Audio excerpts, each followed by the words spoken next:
Greetings, wrestling fans! Patrick here, and welcome back to the channel. Today we're going to be talking about Monday Night Raw. The October 10th edition, the 25th anniversary of D-Generation X! But I'm not here to talk about that. I basically turned off the TV when that happened because nothing exciting happened.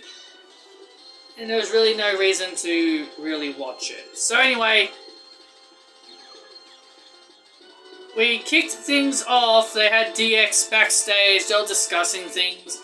And then the show really started off with the Tribal Chief Roman Reigns and his bloodline coming to the ring. There seems to be more dissension coming. They seem to be teasing more dissension in the bloodline. Literally, Sami Zayn is literally the only reason. He's literally the only thing that is keeping me interested in the bloodline right now. Because if Sami wasn't there, I would have just not want to pay attention to anything that the bloodline is doing. Yes, I know people want new champions. I do too. I want a new world champion. I want new tag team champions. But I've just come to accept it's just not gonna happen. I've come to accept that it's just not going to happen for quite some time, because, let's be honest,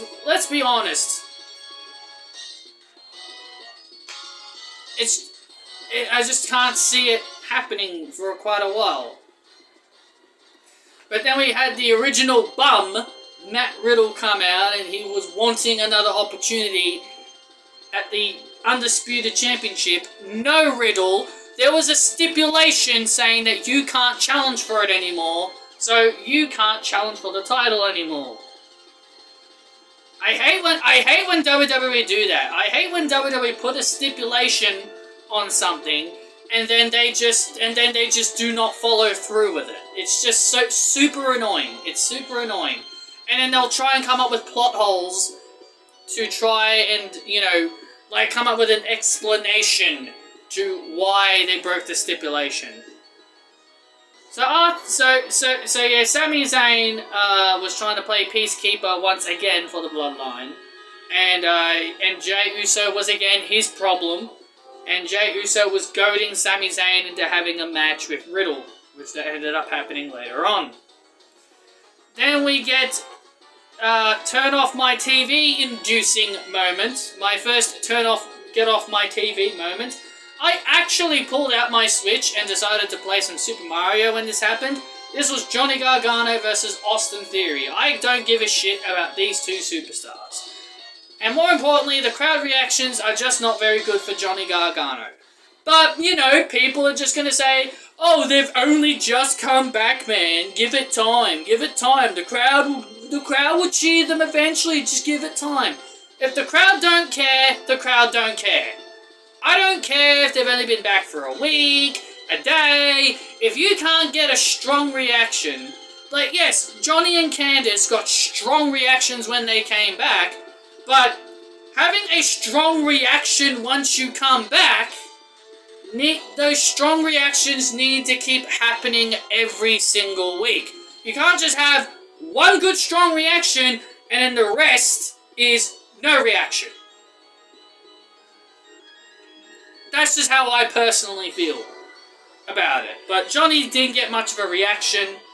Johnny Gargano ended up winning because, of course, he is Triple H's boy. He is Triple H's boy for a reason. I fully expected Johnny Gargano to dethrone Roman Reigns at this point, considering he is Triple H's boy. Rey Mysterio battled the Shoosh Please. And you know what? I'm getting so damn sick and tired of Chad Gable losing. Triple H seriously must hate this man. Triple H seriously must hate this man. Seriously, does Triple H hate this man or something? It's ridiculous how Chad Gable constantly loses. At least under Vince McMahon, Chad Gable won the Raw Tag Team Championships in the Alpha Academy. Under Triple H, he can't get shit. Doesn't matter if he's on SmackDown, Raw, they could take him and Otis to NXT and they'll still book him to lose. It doesn't matter where the heck they are, they will lose. And I know some people are going to say, they're heels, they're supposed to lose. Like, not necessarily. All heels don't have to lose. Chad Gable is hilarious. He is entertaining. He's just so damn good. He's so underrated. And people thought Triple H's booking was going to be better. All Triple H has really done, that has really surprised a lot of people, is just the amount of returns that he's been doing. The amount of people that he's brought back. That's really all he's done. That's really the only good stuff he's been doing. I guess Damage Control has been a good thing. But still, like, the only good things that Triple H has really done is basically just bring people back. That's really the only exciting things he's really done. Anyway, then Dominic would attack Ray after the match and he would hit him with a 619. Then we get the Judgment Day having a segment, and Finn Balor would want AJ Styles to come out and give him one more chance to join the Judgment Day. And earlier today, before Raw started, I heard rumors going around that Luke Gallows and Carl Anderson's contracts expired. So yeah, there was that. And then when this AJ Styles segment was happening, in the back of my mind I was thinking, is this where we're going to see Carl and Luke Gallows return? And sure enough, we're coming for you! We're coming for you! Carl Anderson and Luke Gallows make their return. And I have to be honest, I actually did get quite excited, because I never really was the biggest fan of them. I won't lie to you, I wasn't the biggest fan of them. But it is cool to see them back. It was cool to see them back.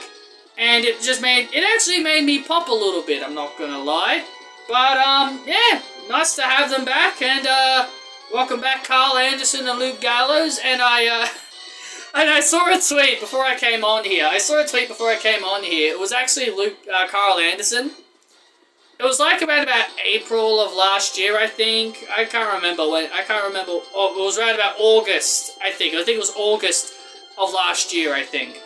And I think someone tweeted that they would like to see them return to WWE, and I think Carl Anderson said along the lines of that he would never ever return. And then here he is tonight, back in WWE, and then I thought to myself, yeah, that aged well. I just thought that was kind of hilarious. But yeah, it's cool to see Too Sweet.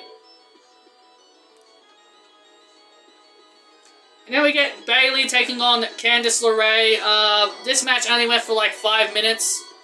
And I'm just going to say right now, 5 minutes are not bangers. Matches that only last 5 minutes are not bangers. Bangers is something that Sheamus puts on. 15 to 20 minute classics. If Bayley and Candice was a very competitive match and it went on for a good lengthy time, then I would agree it was a banger. But I say anything under 15 minutes is not a banger. That's what I feel, in my opinion. That's how I look at it, in my opinion. Candice LeRae got the can we really call it shocking win? I know some people will call it shocking, but considering Triple H loves the Garganos, in my opinion, it's not really a shocker to me.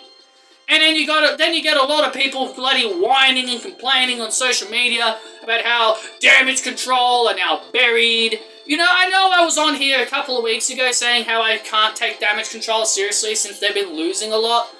But I'm just gonna say, Bayley is at the point of her career that she can take 1 trillion losses. Like, she can lose for the rest of the year. Bayley can, lose for, the rest of the year, and she will never be buried. Bayley is at the point where a loss doesn't really hurt her all that much. Like how I say with Sasha Banks and Charlotte and Becky. These superstars will never be buried. It doesn't matter, they could lose for, the whole year. They could go on, a 1 year losing streak, and they will never be considered buried. Damage Control I do enjoy it, but I just don't know how to really give my full thoughts on it. But I do wish they were kind of booked better, kind of. They kind of remind me of that faction, like a faction that would lose a lot, but then they would regain that momentum back just by beating down the person they lose to. That's kind of what most factions do, but I don't know, man. It's really hard for me to give my It's really hard for me to give my opinion on Damage Control. It's just one of those things. It's one of those things that kind of makes me go, well, I kind of want to be a little bit negative about it, I kind of want to be a bit picky, but then I'll upset people if I say they're buried, which they're not, or maybe people get upset if I complain that they're overbooked and they're way too protected. I guess maybe this is okay, like they're not too protected, but they can still lose matches. It's hard for me to really say how I really feel about Damage Control. But I am enjoying it. Then we get a really stupid segment with the Miz, Maurice, and Dexter Lumis. I like Dexter, but I just didn't enjoy this. I just didn't enjoy this segment. I thought it was really dumb. There was really no need for it. Then Miz continuing to be the coward that he always is. He always complains about how Dexter Lumis is stalking him and how he just wants to get rid of Dexter Lumis. Friggin' 2 weeks ago on Miz TV, he said the next time I see Dexter Lumis, I'm gonna punch him in the face. And then every time he sees Dexter Lumis, he runs like a scared little pussy. And then this bloody dude friggin' runs off like a little pussy while leaving his wife behind when her face got smudged with cake. Why bring back Maurice? Why bring back Maurice for this? I would much rather... I don't want to see Maurice anymore. I used to like Maurice back in the day, but I just don't want to see her anymore. If she's not going to be back to wrestle, I don't want to see her. And she never does wrestle anyway. And she never does wrestle nowadays. So... It's just a waste of... It was just a waste of time. There was no reason. And so much for that bat that Maurice bought Miz. Oh yeah, that bat was very protective. That bat really did help out the Miz, did it? Then we get Omos squashing two job guys. Moving on, you don't need to know the result of this one.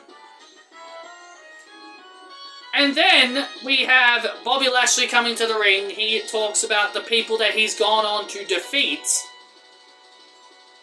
Now... I don't ever remember him beating Roman Reigns, because he said he's beaten Roman Reigns. I don't ever remember him beating Roman Reigns. I thought he was just making that shit up for a second there. I think he did? I can't remember when he did beat Roman Reigns. He said he did. I can't remember. Maybe it was when he returned. I can't remember. But then we had another shocking return. This one was Brock Lesnar. I did not expect to see Brock Lesnar back. I didn't think Brock Lesnar would ever come back. I thought Brock Lesnar didn't want to come back anymore. Like, when Vince McMahon retired, I thought he was done. I thought he was done when Vince McMahon stepped down. But then people tell me that he's gonna be at Saudi Arabia, which of course he is. Those friggin' Saudi people. Those stupid Saudi Arabians. Always wanting to see old fossils come back. But Brock Lesnar attacked Bobby Lashley. The only good thing is that he's not going after Roman Reigns. That's the only good thing I can really say about it. But he attacks Bobby Lashley. This allows Seth Rollins to take advantage of a weakened Bobby Lashley. Bobby Lashley was going on to talk about how he was going to be a fighting champion. But then after what happened with Brock Lesnar, he was going to back out. And he wasn't going to defend his title anymore. Then Seth Rollins continued to push him until he did decide to come back into the ring and defend his title. And he did. And Seth Rollins finally wins his first title in 3 years. Finally. Nice to see Seth Rollins finally a champion. I have been waiting for Bobby Lashley to drop that title for a while. Look, I enjoyed Bobby Lashley's matches while he was the champion, but it just didn't make me, be a fan of him. But overall, it was still quite fun. And then the main event, so to speak, because the main event was the DX stuff, but the main event match was Matt Riddle versus Sami Zayn. Sami Zayn got the win. Sorry. I wish Sami Zayn got the win because this friggin' knobhead Matt Riddle for some reason can't lose. But Matt Riddle got the win with, of course, an RKO. Can this dude literally stop using the RKO? He's got the Bro Derek as his finishing move. Freaking use the Bro Derek, man. Freaking win with your actual finishing move. I'm so damn sick and tired of him using the RKO as his finisher. It is absolutely irritating. I just wish Randy Orton would just come back. And this is why I hated the RK Bro stuff. This is why I hated the RK Bro stuff. Because now friggin' Matt Riddle, for some reason, now has to take the RK Bro shit everywhere. He has to do friggin' Randy's stuff. It's not funny, it's not entertaining, and it's not good. And I don't care if this is them making a tribute to Randy Orton. Yeah, doing it every week isn't a tribute. To me, it's stealing. I freaking hate it. I hate it. He needs to stop doing it. But he's not going to listen to me. He's not going to listen to a fan who's asking him nicely to stop doing a move. He's going to be like, bro, I can do whatever I want, man. But yeah, Roman Reigns also told Jey Uso to make sure Sami Zayn wins, and Jey Uso didn't do that. So I see Jey Uso getting in a lot of trouble on SmackDown. Anyway, that is my review of Monday Night Raw. I'm not going to talk about the DX segment because I really do not care. I'm sorry. I do not care about DX. Yes, I was watching wrestling around about 2004. DX came back around about 2006 or something like that. But I didn't grow up with DX. I'm sorry if I break anybody's hearts. I got into wrestling during the Ruthless Aggression era because I was too young to watch WWE in the 90s. More importantly, I was only like a little baby. I was only like a little tiny kid when all that stuff was going on. Anyway, thank you all for joining me. Hit that thumbs up. Comment your thoughts and opinions down below. And I'll see you all next time.